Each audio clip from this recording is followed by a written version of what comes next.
पढ़ा कि हमें अपने पूरे दिल से, अपने पूरे मन से परमेश्वर की आराधना करनी चाहिए। तो आइए आप हम सभी अपने हाथों को परमेश्वर की स्तुति में उसकी ओर लगाएं और ताली बजा के पूरे दिल से उसकी आराधना करें।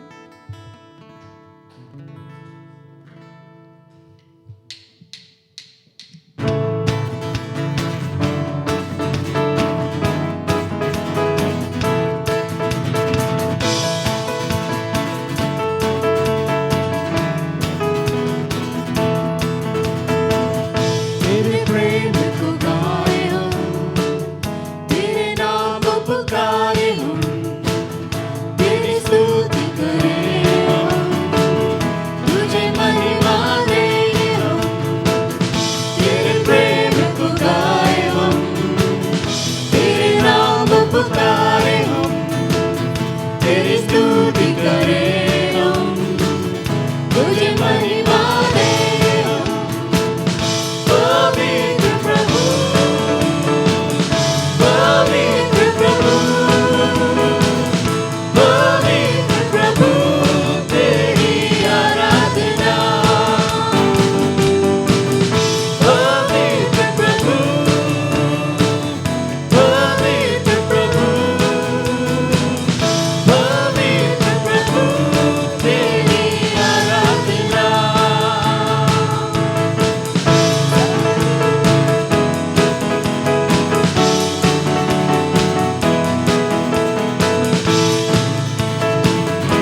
पवित्र कहिए कि परमेश्वर प्रभु यीशु मसीह उसका आत्मा हमारे बीच में है। Lord thank you father Lord, आपके हर एक आशीष के लिए आपका धन्यवाद हो परमेश्वर। आपकी पवित्रता जो हमें भर देती है, हमारे पापों को दूर कर देती है, हमारे सारे बंधनों को मुक्त करती है, उसका धन्यवाद हो परमेश्वर। आज हम अपने सारे बंधनों को आपके सामने ले आते हैं।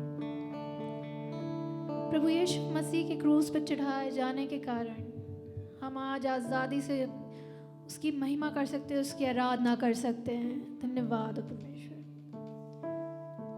हमारे सारे पाप के बंधन, हमारी बुरी आदतों के बंधन, हमारे बीमारियों के बंधन परमेश्वर के लहू पर, यीशु मसीह के लहू से मुक्त होते हैं। आज आप जिस भी बंधनों से जूझ रहे हो, आप उन सब को प्रभु यीशु मसीह के चरणों में रख दीजिए और उससे कहिए, अपने दिल को उंडेल दीजिए और कहिए कि प्रभु यीशु मसीह, आपके क्रूस पर चढ़ाए जाने के कारण आपके लहू से मैं मुक्त हो गया। मैं किसी का गुलाम नहीं हूं, क्योंकि मैं आपकी संतान हूं। परमेश्वर ने अपना लहू बना के हमें अपना बना लिया, हमें अपनी संतान बना लिया, हमें उस स्वर्ग के रास्ते में प्रवेश करने का एक मौका दे दिया। धन्यवाद परमेश्वर।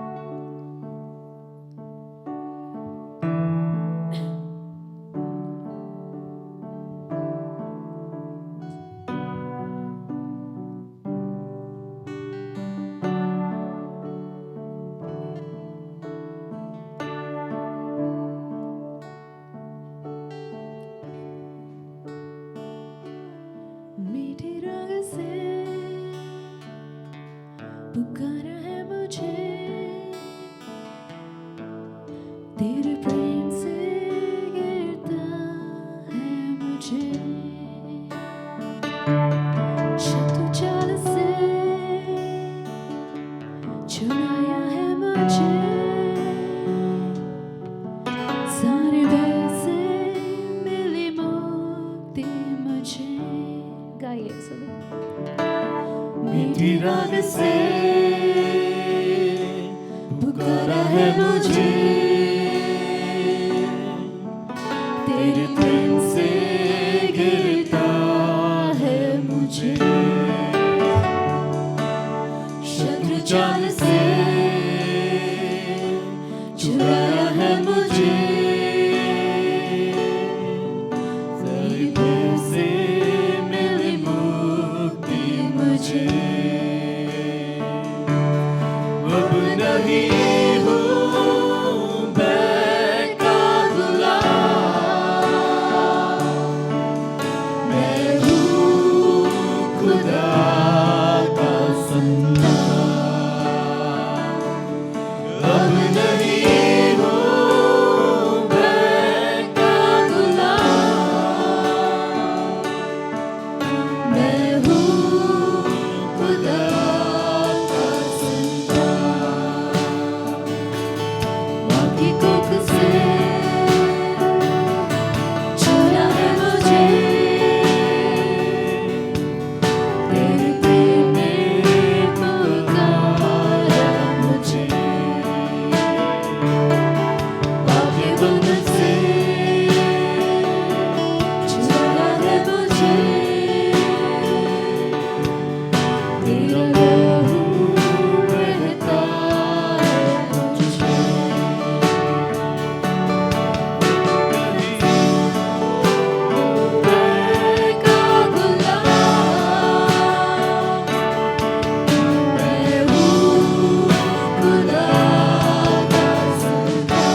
खुदा का संतान, मैं हूँ खुदा का संतान, मैं हूँ खुदा का संतान, मैं हूँ खुदा का संतान, मैं हूँ खुदा का संतान। यस फादर जीसस, अपने मुंह को खोलिए, इससे बोलिए परमेश्वर मैं आपकी संतान हूँ। Thank you Lord, thank you father.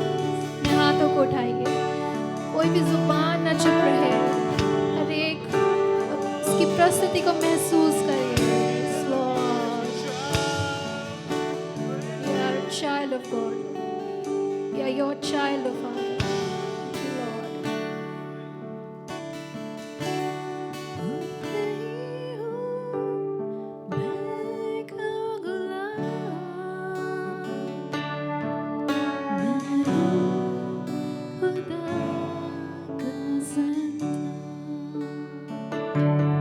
अब नहीं हूँ मैं का गुलाम,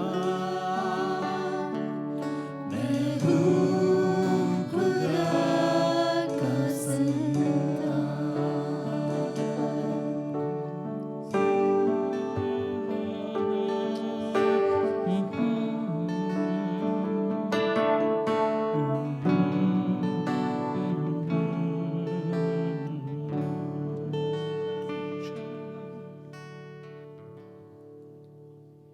क्या आप उसकी प्रस्तुति को महसूस करते हैं? आज हम सब यहाँ इकट्ठा हुए एक साथ परमेश्वर की स्तुति करने को। क्यों ना हम साथ मिलकर एक दूसरे को परमेश्वर में बढ़ाएं।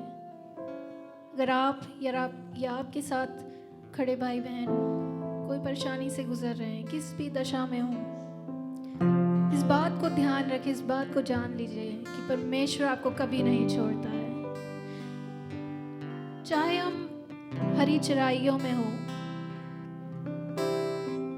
उस झरने के पास परमेश्वर ने हमें रखा हो, या फिर हम घोर अंधकार की तराइयों से गुजर रहे हो। यशाया की पुस्तक में लिखा है, उसकी 43rd अध्याय में, कि यदि हम समुद्र से होके गुजर रहे हो, वो समुद्र हमें नहीं डुबाएगा। यदि हम आग से होके गुजरते हैं, वो आग की लपटें हमें नहीं जला सकेंगी, क्योंकि परमेश्वर हमारे साथ है, उसका वादा है और वो पूरा करता है। वो कल, आज और हमेशा के लिए हमारे साथ है, क्योंकि वो हमसे प्रेम करता है। उसने अपने वचन में लिखा है, हम उसके लिए अनमोल हैं, हम उसके लिए महत्वपूर्ण हैं। उसने हमें सम्मानित किया है। धन्यवाद हो परमेश्वर, वो हमारी चट्टान है।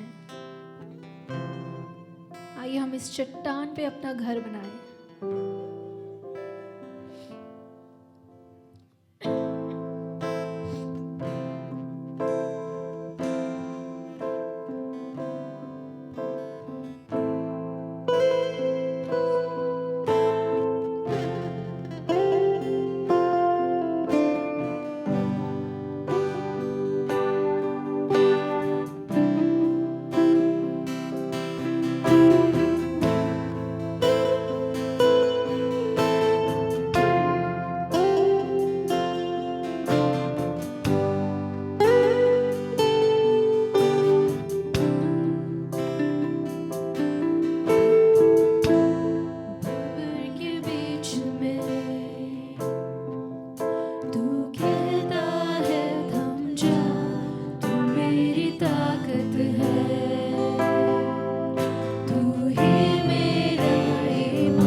शब्दों को सिर्फ गाइए मत, इन्हें अपने मन में ठहरा लीजिए, उन्हें महसूस कीजिए, अपने दिल में कहिए, अपनी जुबान से कहिए, परमेश्वर तू ही मेरे चट्टान है।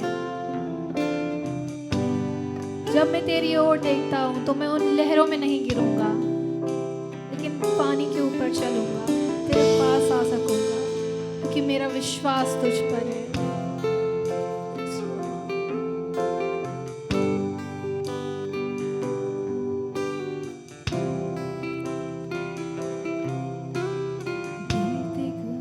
में तू साथ मेरे था, आज भी मेरे साथ है खड़ा, आने वाले कल में भी होगा।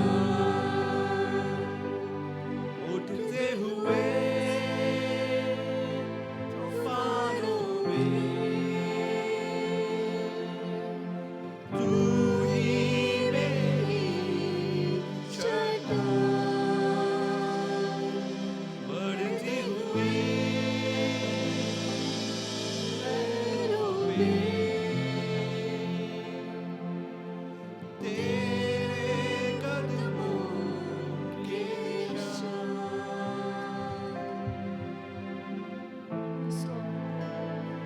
Thank you, Father. आज हम इस अपने दिलों को, अपने मनों को आपके हाथों में रखते हैं। अपना विश्वास हम फिर से आपके ऊपर बना लेते हैं। हमारे विश्वास को कभी कम ना होने दीजिए परमेश्वर। जब भी हम शत्रुओं की चाल से घिर जाते हैं, हमारे मन में जब भी गलत बातें आ जाती हैं, हमें उस समय दृढ़ कीजिए। Yes, Lord. हम इस पूरी सभा को आपके हाथों में देते हैं, आपके सेवक को आपके हाथों में दे देते हैं। हम सभी से बातें कीजिए, हमें सिखाइए और हमें अपनी ओर बढ़ा लीजिए। इस छोटी सी दुआ को सुनिए और कबूल कीजिए। आपके नाम में मांग लेते हैं, आमीन। कृपया बैठ जाइए।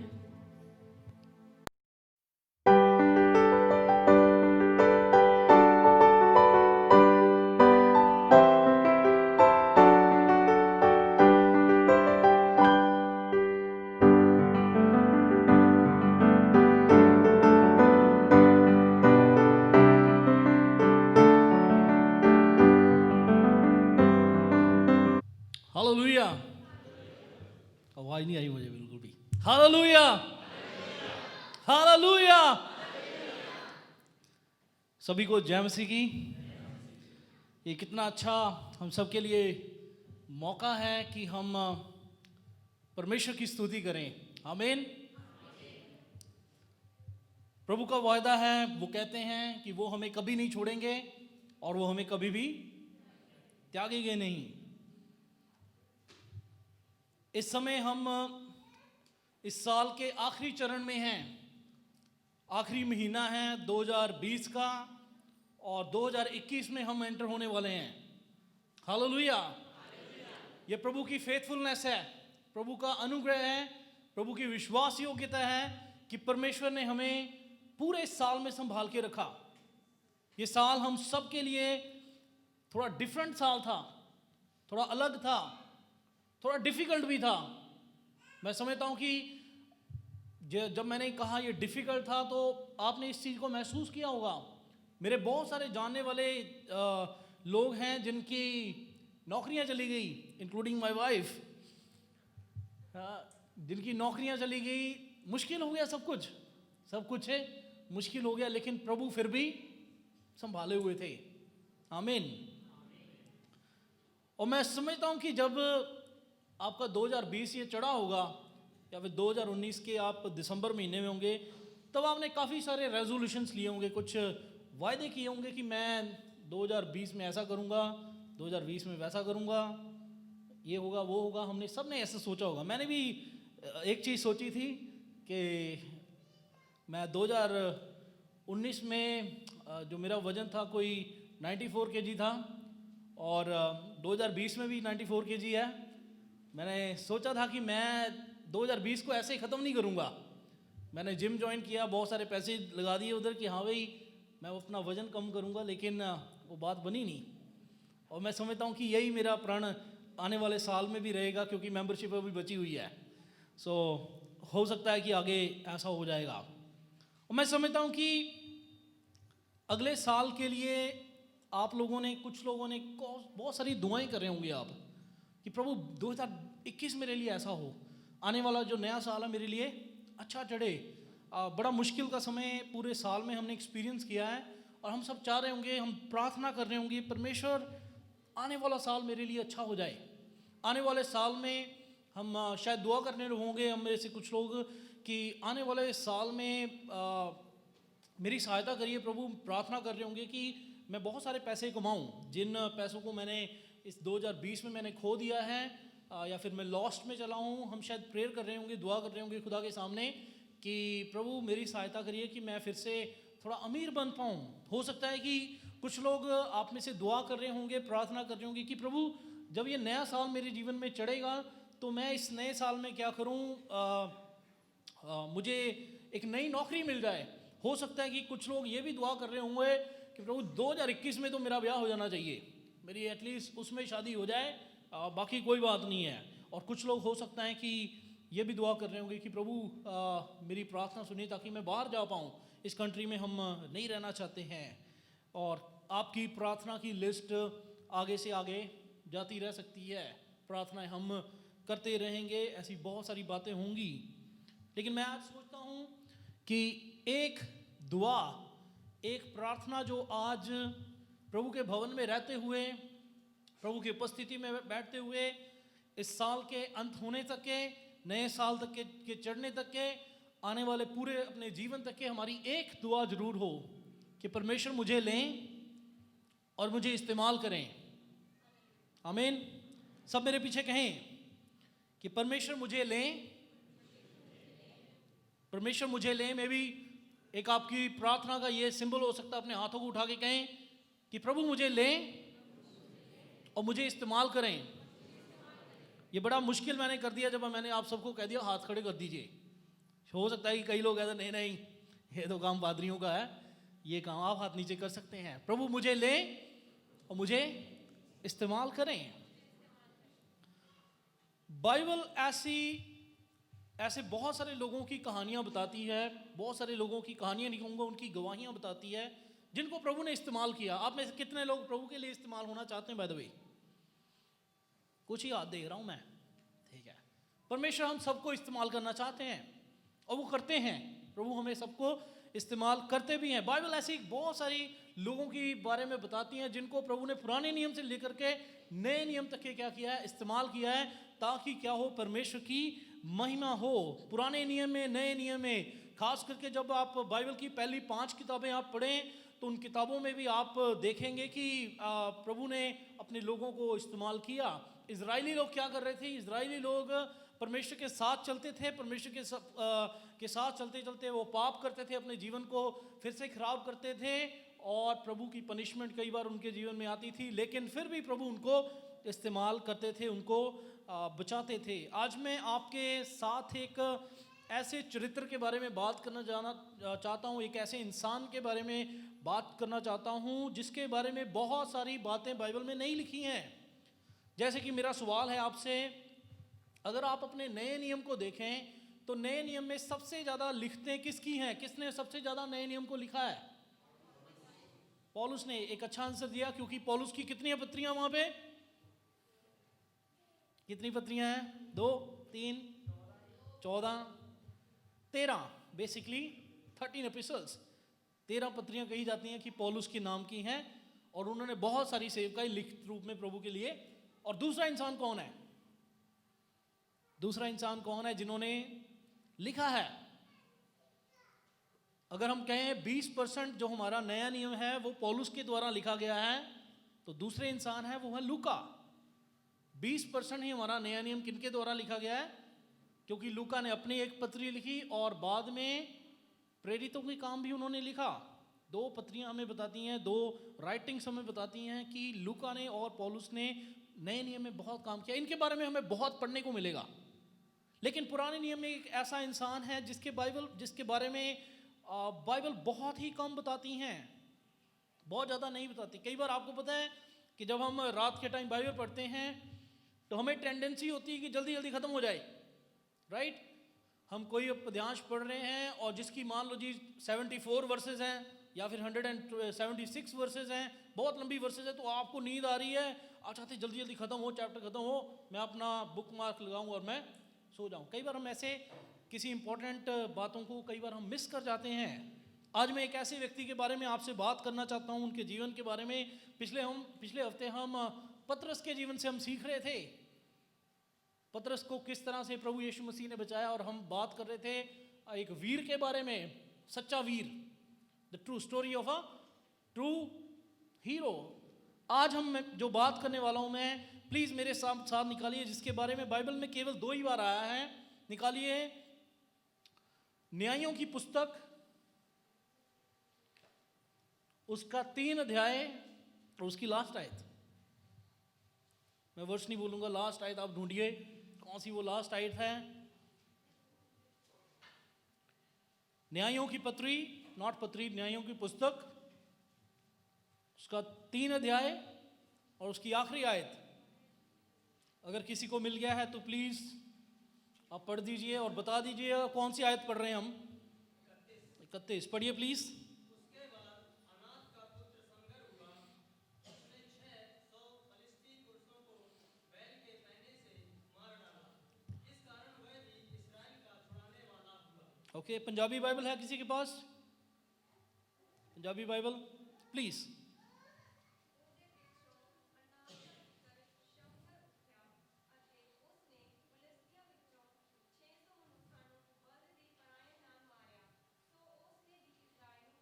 Thank you. एक और पंजाबी वर्जन है, उसमें लिखा हुआ इस तरह से पंजाबी में लिखा, एहूद तो बाद अनाथ ਦਾ ਪੁੱਤਰ ਸ਼ਮਗਰ ਉੱਠਿਆ ਅਤੇ ਉਸਨੇ ਫਿਲਿਸਤੀਆਂ ਵਿੱਚੋਂ 600 ਮਨੁੱਖਾਂ ਨੂੰ ਬਲਦ ਦੀ ਆਰ ਨਾਲ ਮਾਰਿਆ, इस तरह उसने भी इज़राइल ਨੂੰ बचाया। आइए हम अपनी आंखें बंद करें और परमेश्वर से प्रार्थना करें। प्रभु जी, जब आपका वचन खुलता है तो रोशनी होती है, और प्रभु आपने कहा कि मेरा वचन कभी भी खाली नहीं मुड़ेगा। मेरे परमेश्वर, मेरी आपसे प्रार्थना है, जब हमने कहा है प्रभु आप हमें लें और हमें इस्तेमाल करें, जब हम आपके वचन में से जब हम सीखते हैं, परमेश्वर हमारी मदद करिए ताकि हम आपके नाम को महिमा दें। सारी बातों में आदर देते हुए ये प्रार्थना यीशु मसीह के नाम से मांगते हैं, आमीन। थोड़ी सी मैं बैकग्राउंड बताता हूँ इस टेक्स्ट के बारे में। ये जो लिखित है यहाँ पे 3 की 31 आयत, जो इसके बारे में थोड़ी सी बैकग्राउंड में आपको बताता हूँ। न्यायों की पुस्तक से पहले की कौन सी किताब है? यहोशू की पुस्तक। आपको पता है कि यहोशू जो थे वो मूसा के साथ सेवकाई करते थे। मूसा की मृत्यु के बाद, मूसा जब प्रभु के साथ उठा लिए गए, मूसा के जाने के बाद कहें तो जिम्मेवारी किसके पास आ गई इज़राइल के घराने को चलाने की? यहोशू के ऊपर। यहोशू की पुस्तक में हम देखते हैं, हम पढ़ते हैं, और यहोशू ने अपने लोगों की क्या करी? अगुवाई करी। और 24 अध्याय में यहोशू कहते हैं कि मैं अपने घराने के समेत परमेश्वर की मैं क्या करूँगा? सेवकाई करूँगा। उसके बाद परमेश्वर ने इज़राइल में अलग अलग अगुओं को उठाया, अलग अलग लोग खड़े हुए इज़राइल को चलाने के लिए, ठीक है। जब जब कोई अगुआ नहीं होता था तब क्या होता था कि इजरायली लोग बुरे काम करते थे ना। फॉर एग्जांपल, मैं एक जस्ट उदाहरण के लिए कहूँ, मान लो जी हमारे चर्च का एक रूल है कि हमने कोई चीज़ यहाँ पे खानी नहीं है।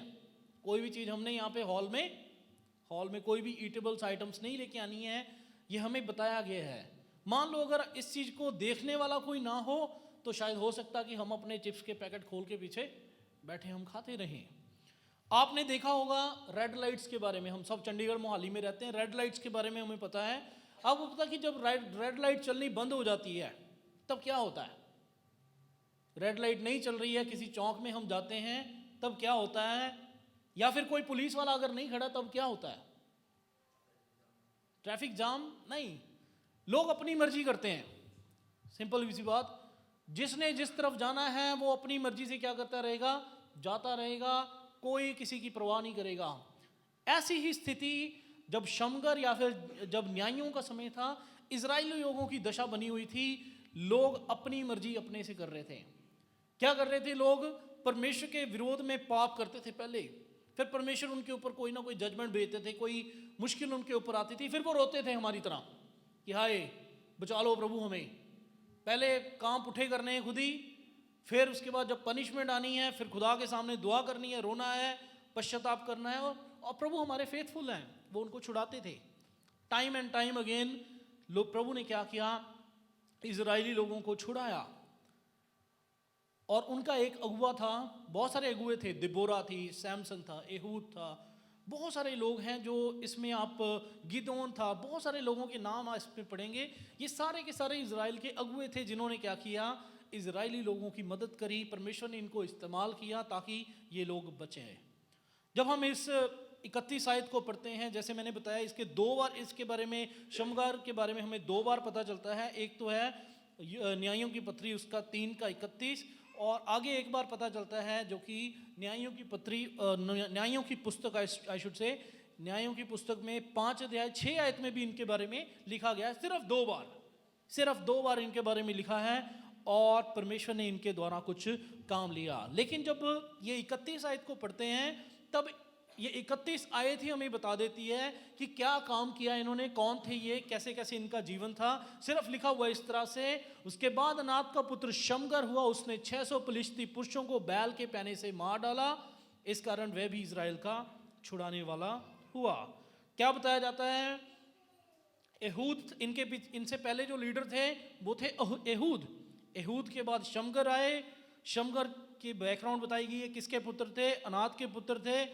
इन्होंने 600 फिलिस्तियों को बैल के पैने से मार डाला, और इन्होंने भी इजराइल को बचा लिया।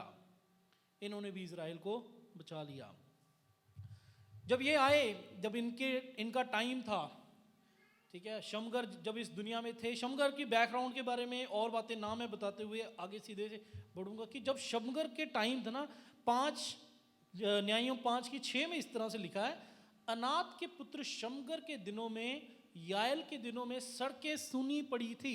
नोट द फ्रेज, सड़कें क्या पड़ी थी? सूने पड़ी थी, और बटोही पगड़ियों में चलते थे। इंग्लिश में इस तरह से लिखा है, in the days of Shamgar son of Anath, the days of जायल, द हाईवेज वर अबैंडन्ड। लोग हाईवेज में नहीं जाते थे। क्यों नहीं जाते थे? शायद कोई ना कोई वहां पे प्रॉब्लम होती थी, लोग नहीं जाते थे। ऐसे टाइम में क्या है, ये व्यक्ति आते हैं, और इन्होंने, इनके बारे में लिखा हुआ है कि इन्होंने 600 फिलिस्ती लोगों को क्या किया? बैल के पैने से मार डाला। आमीन। परमेश्वर इस इंसान को एक सिंपल वेपन के साथ इस्तेमाल करते हैं ताकि ये क्या करें?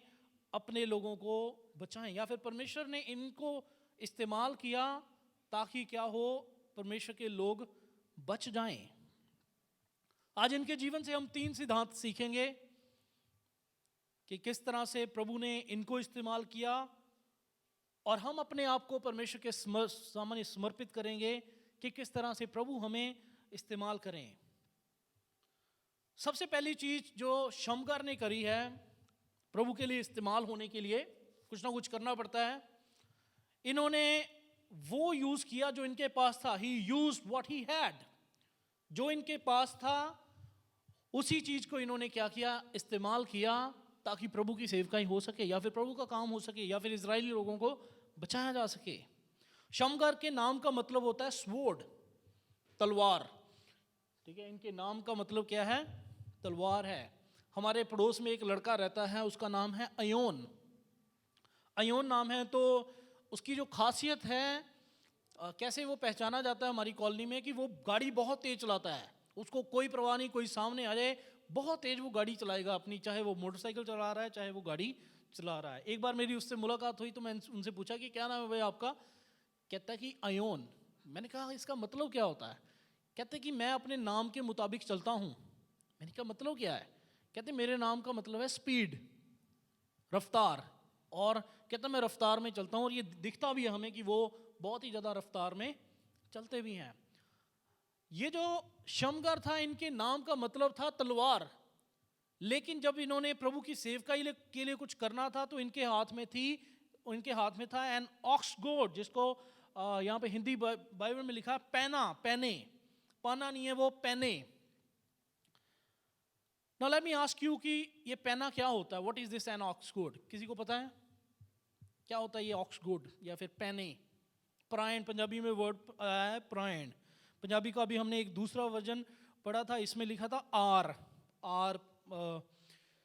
ये जो होता है ऑक्सगुड होता है कि ऑक्सगुड या फिर प्रायण वो चीज़ है जो जब हम खेतों में काम करते हैं, अभी तो ट्रैक्टर आ गए, लेकिन पहले क्या होता था, गाय या फिर बैल होते थे, उनको चलाने के लिए एक डंडा सा होता था, जिसको हमारे यहाँ पे हमने जरूर देखा है, जिसके लिए एक गड्ढे पे बैठा हुआ बंदा ऐसे करते रहते, डंडा सा मारेंगे। देखा आप सबने? Yes no? ओके, मुझे पता चलेगा आप मेरे साथ हैं, प्लीज। ओके, सो ये ऐसी ही चीज थी उस टाइम में। ये जो पैने होते थे 8 फुट लंबे होते थे, जिससे क्या होता था कि बैठा हुआ इंसान क्या कर रहा, अपने पशु को आगे की ओर फोर्स करके लेके जा रहा है। ये एक ऐसा वेपन था जो कि खेतों में काम करने के लिए चलाया जाता था, लेकिन ये हमारे जो शमगर हैं इन्होंने इसी का इस्तेमाल किया, और इसमें लिखा है, वचन में लिखा है कि उन्होंने बैल के पैने से 600 फलिश्ती लोगों को मारा। हमें नहीं पता वो कैसे किया, उन्होंने एक ही बार में किया, डिफरेंट सीरीज में किया, लेकिन हमें नहीं पता, ऐसा ही हुआ क्योंकि ये वचन में लिखा है। शमगर ने एक ऐसी चीज का इस्तेमाल किया जो उसके हाथ में उस समय थी, उस टाइम उसके हाथ में थी, और उसने परमेश्वर के लिए उसको इस्तेमाल किया। कई बार पता क्या है, हम क्या करते हैं, हम अपने सामने खुद ही बाधाएं बना लेते हैं। जब कभी प्रभु के लिए काम इस्तेमाल होने के लिए बारी आती है तो हमारे पास हज़ारों बहाने हैं कहने के लिए। हम कहते हैं, ओ भाई साहब, मेरे पास तो कोई टैलेंट ही नहीं है। पास्टर साहब आपको कहेंगे कि हाँ जी, आप भी प्रभु की सेवकाई करो, आप भी क्या करो, कलीसिया में आप भाग लो। वो कहेंगे नहीं, मैं जेरी के जैसे गिटार नहीं बजा सकता, या फिर शोभिन जैसे मुझे ड्रम्स नहीं आता, या फिर बेस गिटार नहीं आती, मैं प्रभु के लिए इस्तेमाल नहीं हो सकता, मुझे गाना नहीं आता। कई बार हमारे बहाने हैं कि हम कहते हैं कि नहीं, मैं ऐसा नहीं कर सकता। कई बार हम बहाने लगाएंगे, मेरे पास रिसोर्सेस ही नहीं है कि मैं प्रभु की सेवकाई करूं।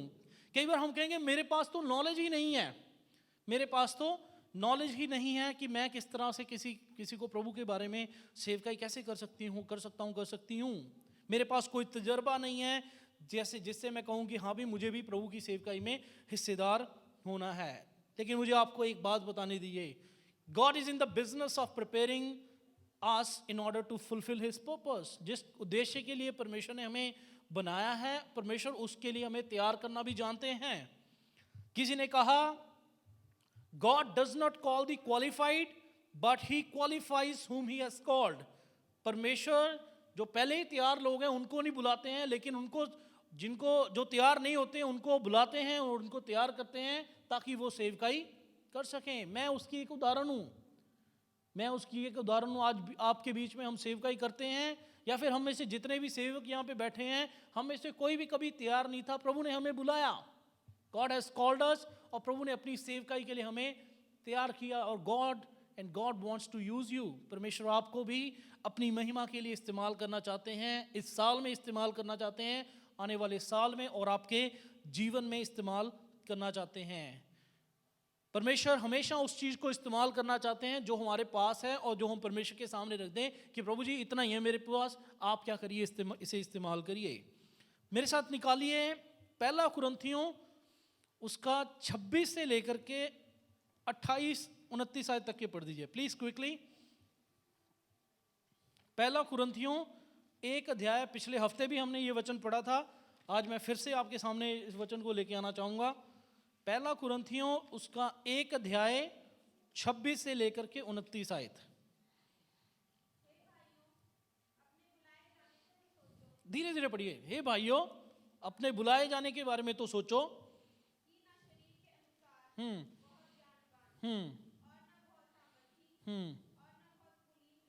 ना बहुत कुलीन बुलाए गए हो। वर्ल्डली स्टैंडर्ड्स के हिसाब से देखा जाए, आपको ऐसे नहीं बुलाया गया। आगे,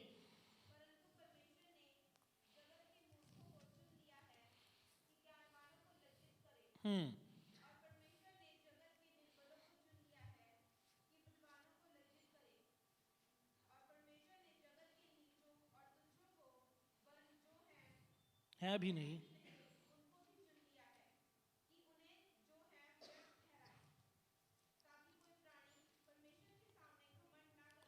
ताकि कोई भी प्राणी अपने परमेश्वर के सामने घमंड ना कर पाए कि हाँ जी मुझ में तो ये बात थी, इसलिए प्रभु ने मुझे क्या किया, इस्तेमाल किया, प्रभु ने मुझे चुना। प्रभु का वचन कहता है कि परमेश्वर ने मूर्खों को चुन लिया ताकि वो क्या करे, बुद्धिमानों को, ज्ञानवानों को क्या करें, लज्जित करें। कमज़ोरों को चुन लिया, और जो लोग हैं भी नहीं उनको भी चुन लिया, और उनमें से हम सब के सब हैं जिन्हें परमेश्वर ने चुन लिया है।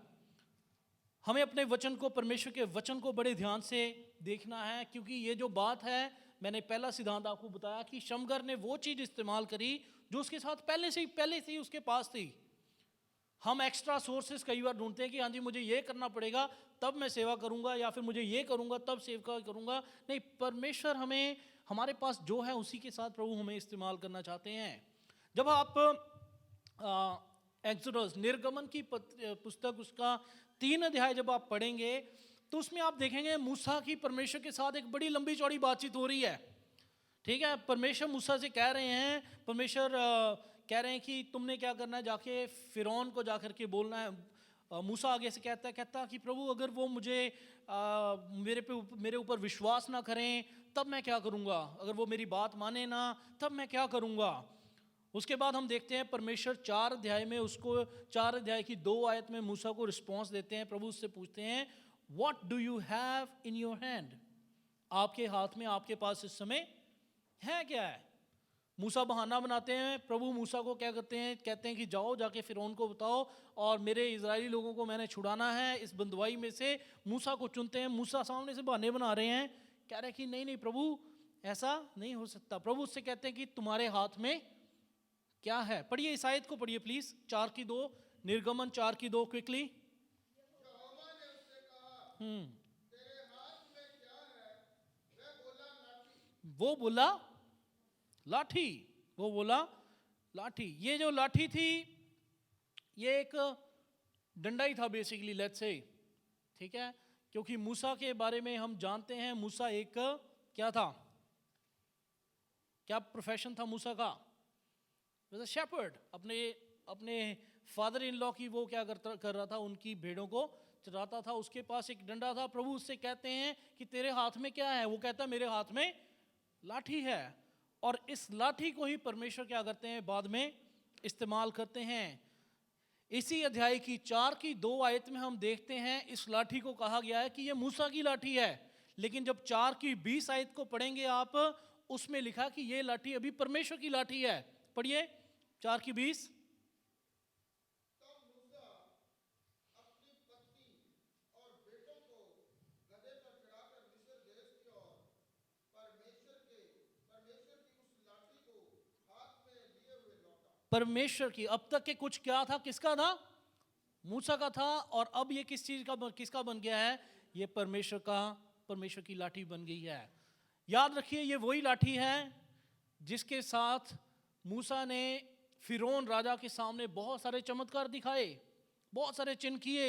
ये वही लाठी है जिसके द्वारा मिस्र देश में 10 महामारियां आई। ये वही लाठी है जिससे लाल समुद्र क्या हो गया, पार हो गया। ये वही लाठी है जब अमालेकी लोगों के साथ लड़ाई होनी थी तो मूसा कहता कि मैं परमेश्वर की लाठी के साथ पहाड़ पे खड़ा रहूंगा।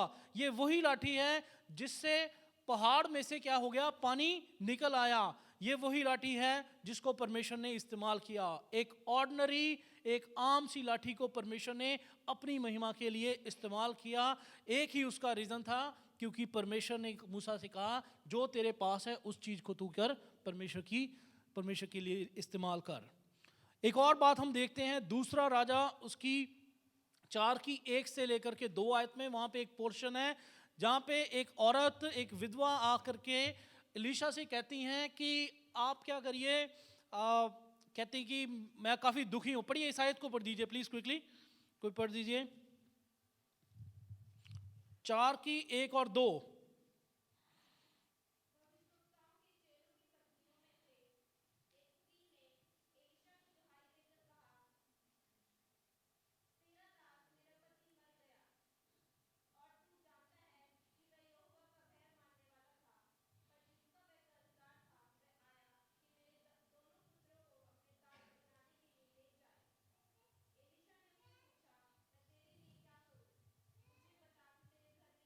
तेरे घर में क्या है?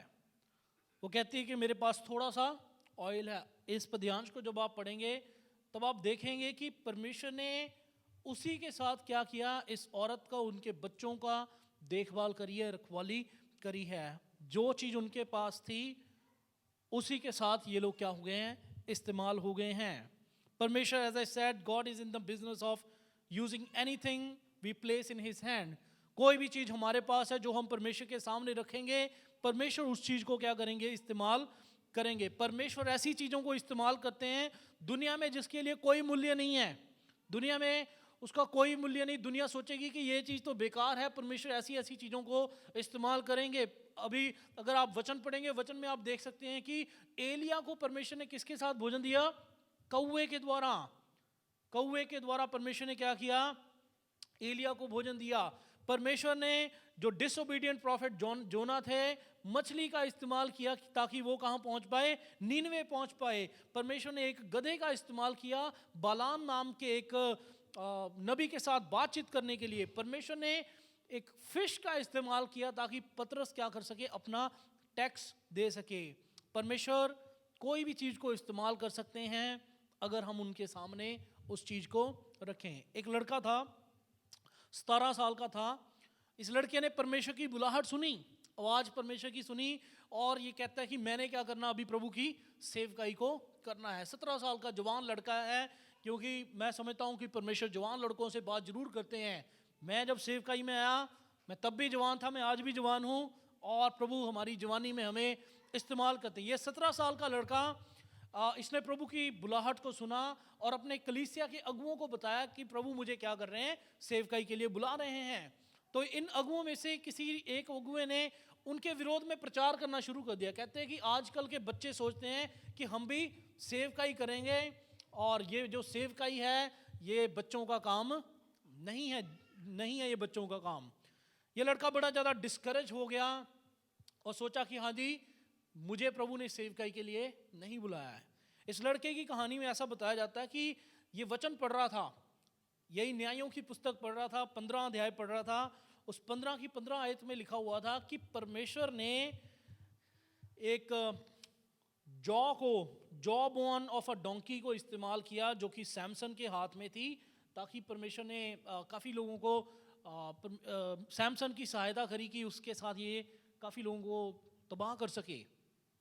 तो पॉइंट इज, ये लड़का सोचता है कि अगर परमेश्वर उस जबड़े को इस्तेमाल कर सकते हैं तो प्रभु मुझे इस्तेमाल क्यों नहीं कर सकते हैं। आज वो लड़का बहुत ज़्यादा अच्छे रूप से सेवकाई कर रहा है और परमेश्वर के आगे बढ़ रहा है। आज आपको अपने आप से सवाल ये पूछने की ज़रूरत है कि what do I have. Shamgar ने उस चीज़ का इस्तेमाल किया जो उसके पास उस टाइम थी। आप अगर प्रभु के लिए इस्तेमाल होना चाहते हैं, आप अपने बारे में सोचिए कि मेरे पास अभी क्या है, व्हाट डू आई हैव। ऐसे बहुत से क्षेत्र हैं जहाँ पे आपके सेवक नहीं पहुँच सकते हैं, लेकिन आप पहुँच सकते हैं। शायद लोग जो ऑफिसेस में काम कर रहे हैं, शायद हमारे पास्टर या फिर हम लोग वहाँ पे नहीं पहुँच सकते हैं, आप लोग वहाँ पे पहुँच सकते हैं। शायद जो ज्ञान परमेश्वर ने आपको अपने एरिया के बारे में दिया है वो शायद हमें नहीं दिया है। उस हर एक चीज़ का इस्तेमाल करिए जो आप कर सकते हैं, जहाँ पे आप हैं, जो भी आपके पास है, जो भी ज्ञान आपके पास है, उस चीज़ के लिए आप उसके साथ आप क्या करिए, परमेश्वर की महिमा करिए। जब हम कोई भी वस्तु जो हमारी है प्रभु के सामने रखते हैं, प्रभु उसको मल्टीप्लाई करते हैं। दूसरा सिद्धांत जो हम इनके जीवन से सीख सकते हैं वो ये है, he began where he was. जहाँ वो थे वहीं शुरू किया उन्होंने। मेरे पीछे बोलिए, he began where he was। जहां वो थे वहीं उन्होंने शुरू किया। शमगर ने सेवकाई कहां शुरू करी?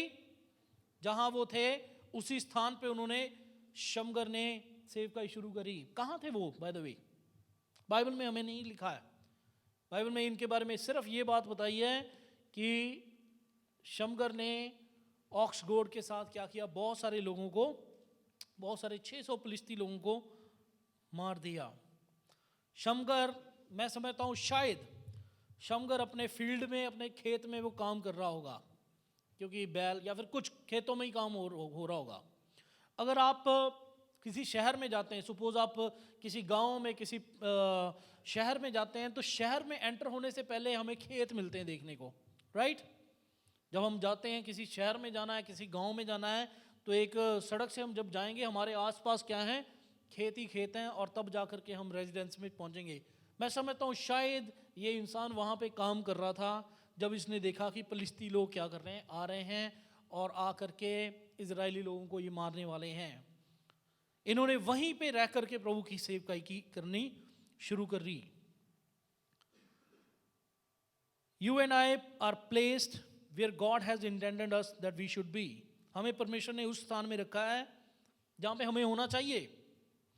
बहुत सारे लोग सोचते हैं कि कहते हैं काश मेरा जन्म अमेरिका में हुआ होता, काश मेरा जन्म कनाडा में हुआ होता और मिडिल ईस्ट और ऑस्ट्रेलिया में हुआ होता, काश मेरे पास भी अमेरिकन पासपोर्ट होता जिससे मैं कहीं भी कभी भी ट्रैवल कर सकता हूँ। हम ऐसा कभी कभी सोचते हैं, हम कहते हैं काश ऐसा होता।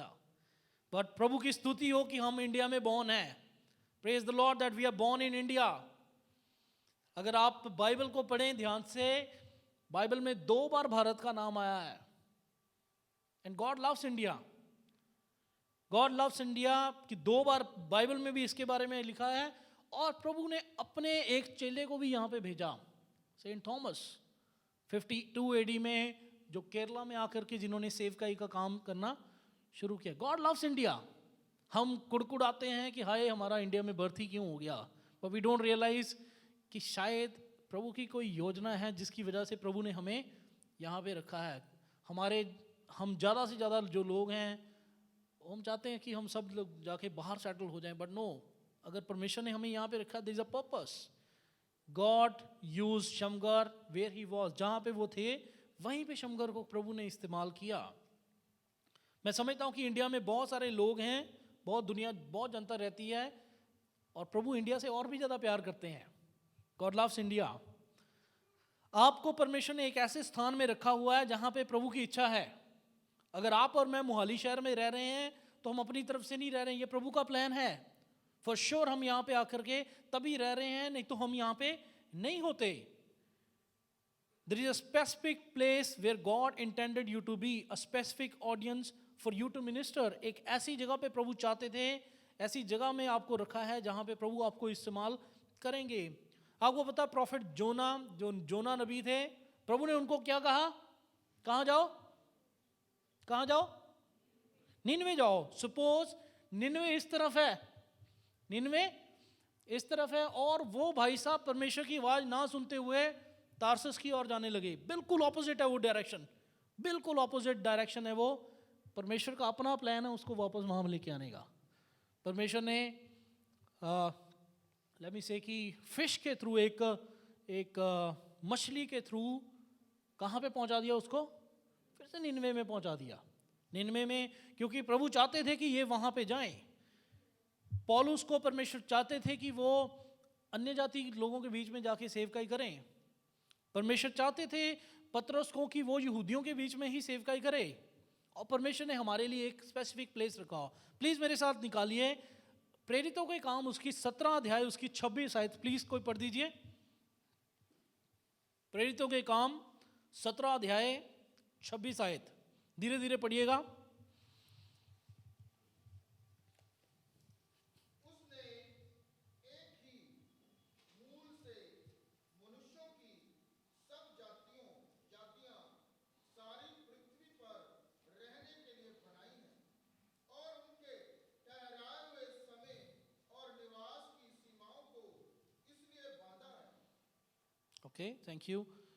From one man he made every nation of men that they should inhabit the whole earth, and he determined the times set for them and the exact places where they should live. प्रभु ने वो सारे स्थान, वो सारे समय ठहराए हुए हैं कि कब किसने कहीं पे रहना है।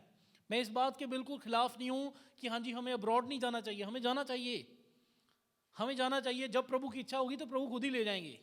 मेरी फिलॉसफी है, मेरी थियोलॉजी है, जब प्रभु का किसी चीज़ के लिए समय होता है वो चीज़ आपके सामने अपने आप आ जाएगी। जिस चीज़ के लिए प्रभु का समय है, जहाँ पे प्रभु ने आपको ठहराना है, वहीं पे आपको ठहराना है। प्रभु का वचन कहता है seek he first his kingdom and all things shall be added to your life. परमेश्वर के राज्य की खोज करो, ये सारी चीज़ें आपके पीछे पीछे आ जाएंगी। And God knows exactly where he wants to take you.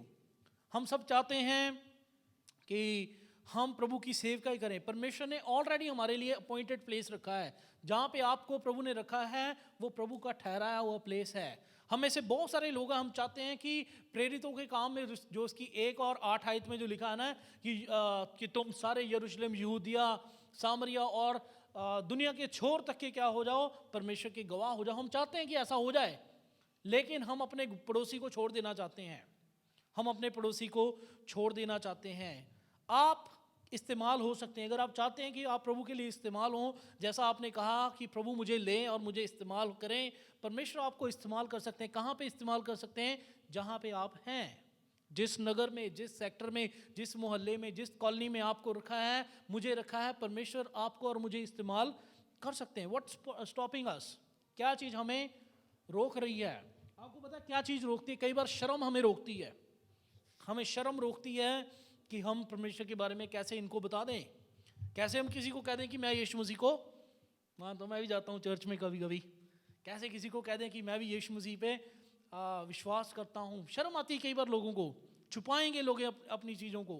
पहले एक ज़माना होता था कि लोग अपने जब घर से निकलते थे तो ऐसी बाइबल उनके हाथों में होती थी, पड़ोसियों को भी पता चलता था कि हाँ भाई ये कहाँ जा रहे हैं, चर्च में जा रहे हैं। आज हमारी बाइबल को ही हमने लिमिट कर लिया इस चीज़ में। We have limited our Bible in our devices. किसी को पता नहीं है कि हम जा कहाँ रहे हैं। हमारे ऊपर बहुत ज़्यादा परसिक्यूशन नहीं हो रहा कि हमें इन चीज़ों को छुपाना है। आपको नहीं पता हमारा कैसा भी कदम किसी के लिए विटनेस हो जाए। जहाँ आप हैं प्रभु आपको वहाँ पे इस्तेमाल करना चाहते हैं, किसी भी तरह से रोकिए ना, ठीक है? ऐसा ना सोचिए कि हाँ जी मैं वहाँ जाऊँगा, वहाँ जाके मैं सेवकाई करूँगा। शायद प्रभु आपको इसी जगह के लिए लेके आए हैं, इसी जगह में, इसीलिए आप आगे इसीलिए बढ़ नहीं पा रहे हो क्योंकि शायद प्रभु चाहते हैं कि आप यहाँ रह के सेवकाई करें। आमीन। तीसरी चीज और आखिरी चीज, शमगर ने वो सब कुछ किया जो वो कर सकता था। He did what he could and he did all that he could. उन्होंने वो सब कुछ किया जो वो कर सकते थे। He did all that he could.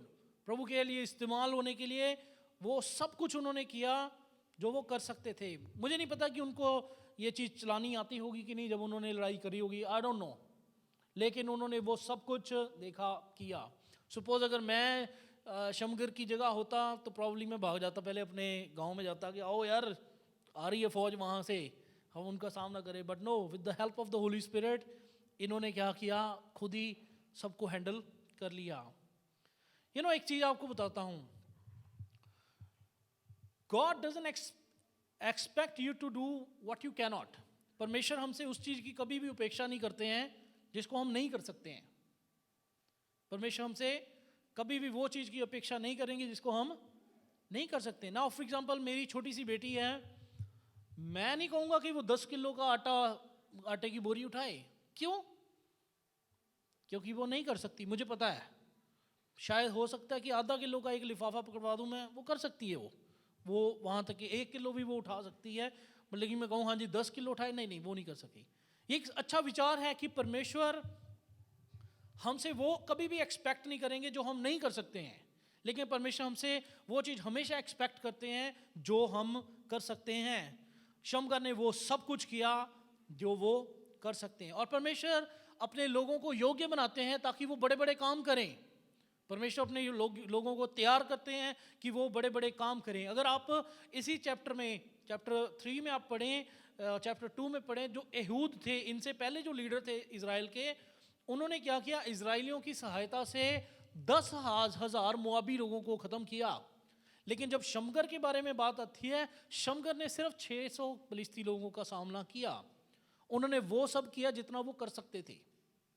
आप भी वो सब करिए जो आप कर सकते हैं, लेकिन एक विचार होना चाहिए, किसके लिए मैं कर रहा हूँ?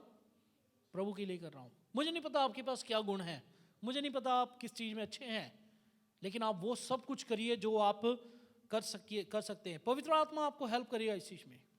The Holy spirit definitely will help us. क्योंकि जब हम देखेंगे पुराने नियम में या फिर नए नियम में जब हम देखेंगे प्रभु ने क्या किया, एक चरवाहे लड़के को इतना ज़्यादा अभिषेक कर दिया कि वो राजा बन गया। परमेश्वर ने एक जो मछुआरा था उनको ऐसे अभिषेक कर दिया कि वो एक चेले बन गए और जाकर के उन्होंने सुसमाचार सुनाया। और परमेश्वर ने क्या किया, जो खूनी थे प्रॉब्ली प्रभु ने उनको भी बचाया, छुड़ाया, ताकत दी ताकि वो भी क्या करें, परमेश्वर का काम कर सकें। परमेश्वर ने एक कारपेंटर को मसीह बनने में भी सहायता करी।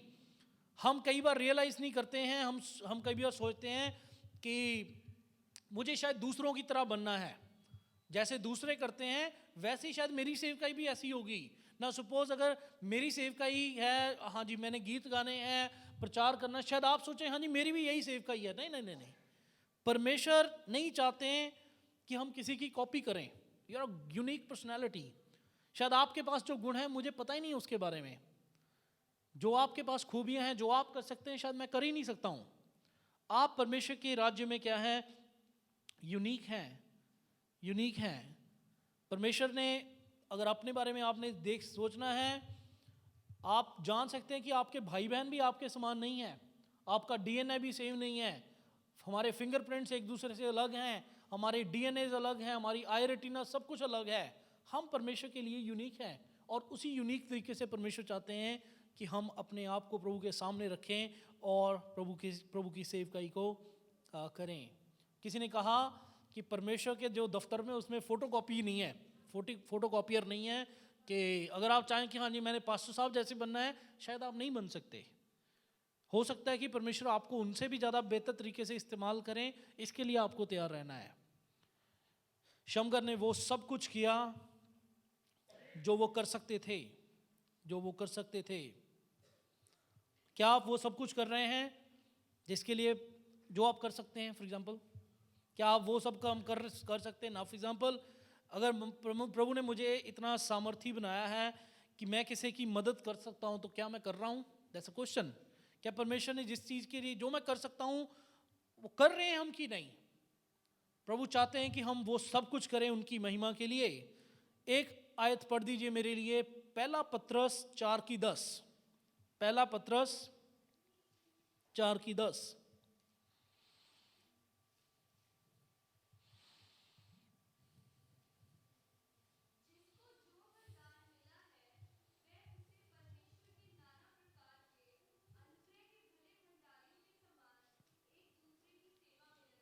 Okay, each of you should use whatever gift you have received to serve others. जब आपको पता है, जब हम मसीह में आ जाते हैं हमारे पास आत्मिक वरदान मिलते हैं हमें। हालेलुया, हमें आत्मिक वरदान मिलते हैं। अगर बहुत सारे ना मिले, एक तो मिलता ही है, एक तो हमारे पास गिफ्ट होता ही है। अभी हमें जांचना है कि हमारे पास कौन सा गिफ्ट है। क्या वो जो वरदान प्रभु ने दिया है मुझे, क्या मैं वो इसको इस्तेमाल कर रहा हूँ? That's a question. प्रभु का वचन कहता है कि हमें अपने वरदानों को प्रभु की सेवकाई के लिए इस्तेमाल करना है। You may have different talents.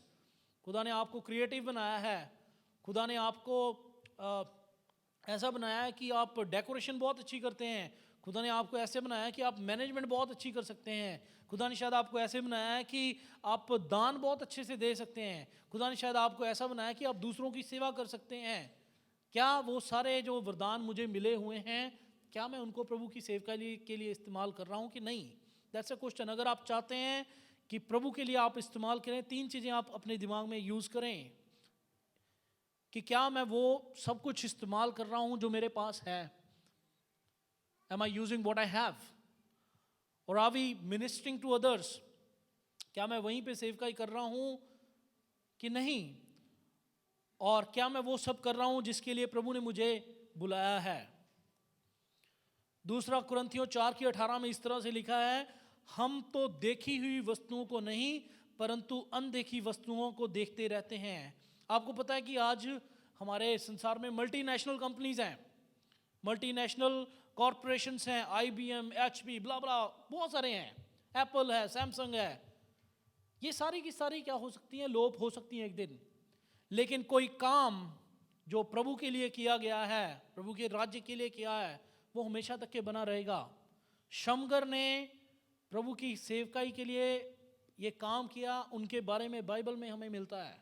उन्होंने पूरे दिल से परमेश्वर के लिए कुछ काम किया, प्रभु ने उनको इस्तेमाल किया, प्रभु ने उनको इस्तेमाल किया, जिनके बारे में आज हमने सीखा। कोई भी चीज़ हो सकती है, हम अनदेखी वस्तुओं के ऊपर को देखते रहते हैं, क्योंकि देखी हुई वस्तुएं थोड़े दिन की हैं, परंतु अनदेखी सदा की रहेंगी।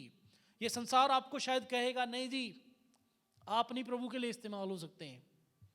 पता है आपका पुराना जीवन आपको क्या करते थे आप? शायद ये थॉट शैतान आपके सामने लेके आएगा जब आप कहें हाँ जी प्रभु मैं तो आपके लिए इस्तेमाल होना चाहती हूँ, या फिर मैं आपके लिए इस्तेमाल होना चाहता हूँ। शैतान आपके सामने ये विचार लेके जरूर आएगा, दुनिया में किसी के थ्रू लेके आएगा। मे भी शायद आपका दोस्त ही, आपका पड़ोसी, आपसे आपको सबसे ज़्यादा जानने वाला, आपकी पत्नी, आपका पति शायद आपको कहने लग जाएंगे नहीं नहीं नहीं ये काम नहीं हम कर सकते।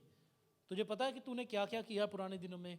प्रभु ऐसे लोगों को इस्तेमाल नहीं करते। ऐसे थॉट्स आ सकते हैं, लेकिन चिंता मत करिए।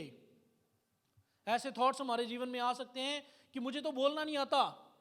याद रखिए मूसा थथलाता था, फिर भी प्रभु ने उसको इस्तेमाल किया। याद रखिए जिन्होंने मरकुस रचित सुसमाचार लिखा है, उनको पौलुस ने रिजेक्ट कर दिया था, फिर भी प्रभु ने उनको इस्तेमाल किया। होशे जो नबी थे, उनकी पत्नी एक वैश्या थी, फिर भी प्रभु ने होशे को इस्तेमाल किया। ऐसे बहुत सारे लोगों के बारे में मैं बता सकता हूं जिनको प्रभु ने इस्तेमाल किया, क्योंकि उन्होंने प्रभु पे भरोसा रखा।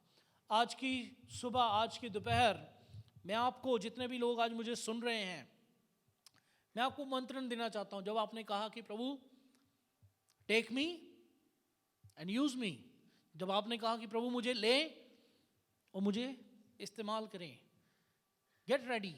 प्रभु आपको इस्तेमाल करना चाहते हैं। All that he wants from us is कि हम अपने आप को उनके सामने रख दें, अपने आप को हम समर्पित कर दें, बिकॉज परमेश्वर किसी भी चीज का इस्तेमाल कर सकते हैं। एक कहावत है, all the God is available for the one who is available for God. परमेश्वर उसके लिए अवेलेबल रहते हैं जो परमेश्वर के लिए अवेलेबल होते हैं, उनके लिए मौजूद है परमेश्वर। आइए हम अपने स्थानों में खड़े हो जाएं और अपने जीवन को देखें, जरा जांचें। शायद प्रभु आपसे बात कर रहे हैं। Maybe God is speaking to you about something, कि हाँ जी मुझे प्रभु का काम करना है। शायद आप अपने जीवन में रेसल कर रहे हैं, स्ट्रगल कर रहे हैं। प्रभु आपसे बातचीत कर रहे हैं कि आपने सेवकाई करनी है, आप दूसरों को जाके सुसमाचार सुनाएं। आपको प्रभु शायद कह रहे हैं, शायद प्रभु आपकी अगुवाई कर रहे हैं कि आप कलीसिया में आकर के सेवकाई करें, किसी न किसी रीति से परमेश्वर की जो देह है, जो कलीसिया, उसकी सेवकाई करें। परमेश्वर शायद आपसे बात कर रहे हैं और आप इस चीज़ से स्ट्रगल कर रहे हैं। आज की सुबह मैं आपको ये आश्वासन देना चाहता हूं कि परमेश्वर आपको इस्तेमाल करना चाहते हैं।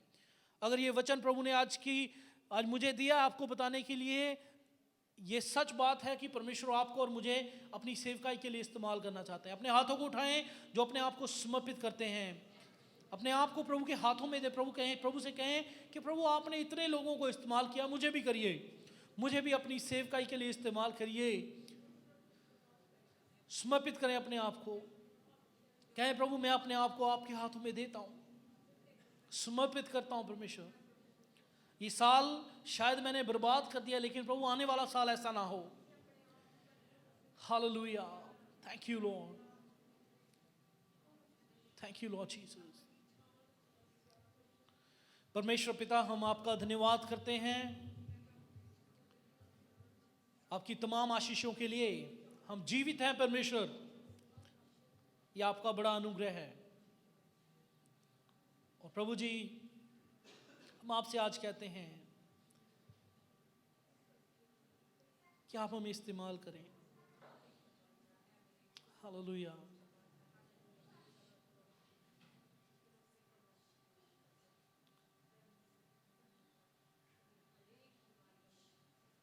आपने हमें हर एक आशीष दी है परमेश्वर, सब कुछ दिया है प्रभु आपने। और प्रभु जी, आपको वापस देते हुए हमारी सहायता करिए कि हम आपके लिए इस्तेमाल हो पाए। हमें वो चीज़ें दिखाएं जिस चीज़ में हमें इस्तेमाल होना है। हमसे बात करें प्रभु, क्योंकि आप युगानुयुग एक जैसे परमेश्वर हैं। Thank you lord. प्रभु जी, जितने भी लोग यहाँ पे खड़े हैं जो अपने आप को समर्पित कर रहे हैं आपके वचन के प्रति, आपकी आवाज़ के प्रति, मेरी आपसे प्रार्थना है उन सब के साथ हों, जिस भी क्षेत्र में वो हैं, चाहे वो स्कूल में हैं, चाहे वो अपने घर में हैं, कलीसिया में हैं, दफ्तर में हैं। प्रभु आप उन्हें इस्तेमाल करें।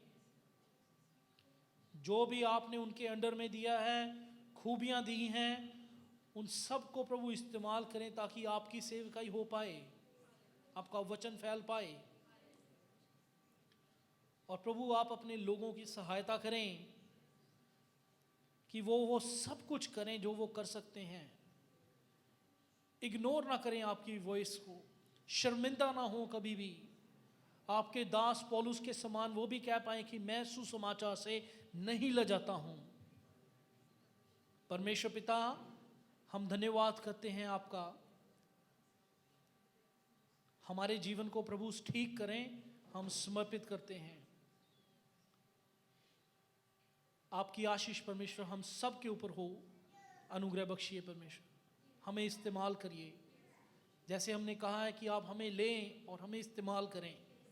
प्रभु जी, इस साल के एंड में और आने वाले पूरे सालों में प्रभु आप हमें इस्तेमाल करते रहें। धन्यवाद परमेश्वर, आपने हमारी प्रार्थना को सुना है। यीशु मसीह के नाम से मांगते हैं, आमीन। कृपया बैठ जाइए।